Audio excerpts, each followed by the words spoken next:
एक बोरी गेहूं। चंपक बाल कहानी। प्रतापनगर में एक बहुत ही संपन्न राजा था। वहाँ के राजा बहुत ही प्रतापी थे और प्रजा का पूरा ख्याल रखते थे। राजा ने पूरे जीवन में प्रजा की मन से सेवा की थी, लेकिन अब वह बूढ़े हो चले थे, तो मन में बड़ी दुविधा थी कि उनके बाद राज्य को कौन चलाएगा। राजा साहब के तीन बेटे थे।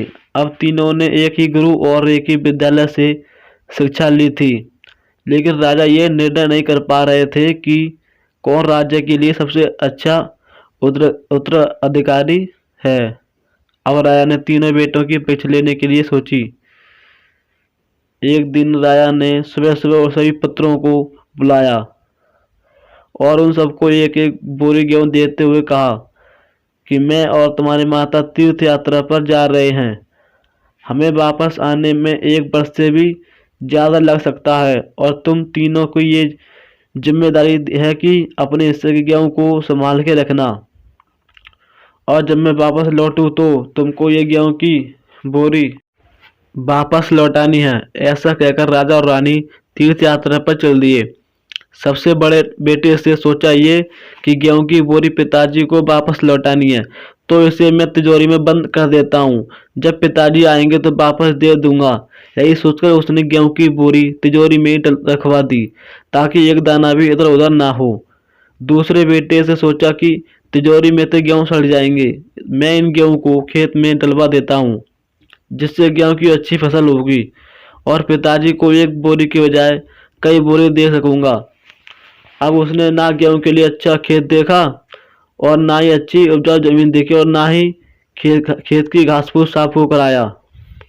बस ऐसे ही एक बंजर जमीन पर गेहूं डलवा दिए और कभी उनकी देखभाल करने के लिए नहीं गया। उसे लगा कि फसल अपने आप आ जाएगी। तीसरा बेटा ज़्यादा समझदार था। उसने मित्रों के साथ मिलकर एक अच्छा खेत देखा जो बहुत उपजाऊ था। फिर उसकी मिट्टी बदलवाई, वहाँ घास फूस की सफाई की कराई और फिर विधि अनुसार गेहूं के दाने खेत में बो दिए। पूरी लगन और मेहनत से खेत की हिफाजत की, समय पर खाद पानी सब कुछ दिया। साल भर बाद पहली फसल आई। उसने फिर से उसे बोया और अन्न उपजा। खेत खलिहान लहल आने लगा। राजा यही कोई 3 वर्ष बाद वापस आया। तीनों पुत्रों को देखकर बड़ी प्रसन्नता हुई। साथ ही मन में इच्छा थी कि ये जानने की बेटों ने गेहूं के साथ क्या किया। पहले पुत्र ने जैसे ही तिजोरी खोली तो अंदर से बहुत बुरी बदबू आ रही थी। सब कुछ सड़कर राख हो चुका था। पिता ने कहा, ये अन्न है जिससे हम सबका जीवन चलता है, और तुम इसकी देखभाल नहीं कर पाए तो तुम क्या राज्य संभालोगे। अब दूसरा बेटा पिता को उस जगह पर ले गया जहां उसने गेहूं को डलवाया था। वहां जाकर देखा तो जंगल था। बड़ी बड़ी घास फूस खड़ी थी।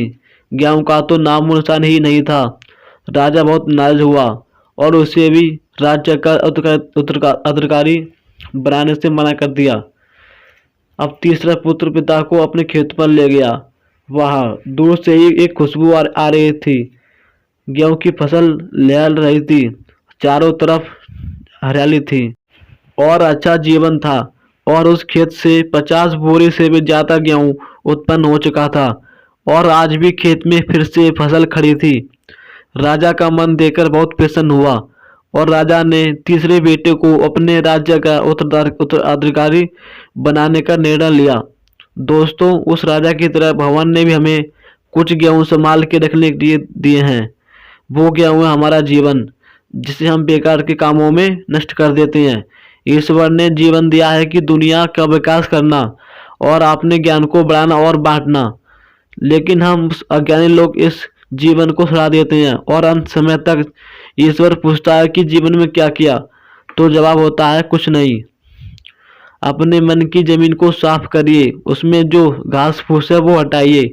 मन में जो ईर्ष्या गुस्सा और व्यसनों को हटाइए और अच्छाई के बीज बोइए। फिर ईश्वर आपसे बहुत खुश होंगे। धन्यवाद।